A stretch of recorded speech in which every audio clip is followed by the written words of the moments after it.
اللهم رب هذه الدعوة التامة والصلاة القائمة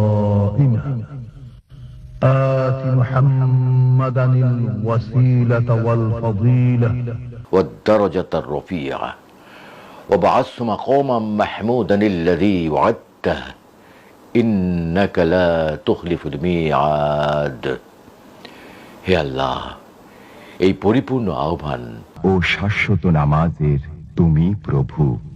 হযরত মুহাম্মদ সাল্লাল্লাহু আলাইহি ওয়াসাল্লামকে দান করো সর্বোচ্চ সম্মানিত স্থান, সুমহান মর্যাদা, এবং বেহেশতের প্রশংসিত স্থানে তুমি তাকে অধিষ্ঠিত করো। নিশ্চয়ই তুমি প্রতিশ্রুতির ব্যতিক্রম করো না। বিজ্ঞাপনে কণ্ঠ দিয়ে আমি লাখের উপরে ডকুমেন্টারি করেছি এবং আমার অভিজ্ঞতা, পাশাপাশি আবৃত্তি। তোমার ছবিটা দেখতে দেখতে ঘুমিয়ে পড়ি মা। অনেক দিন ঘুম হয় না। কাজের চাপে, সংসারের এটা সেটা করতে করতে কখন যে সময় চলে যায় টেরও পাই না।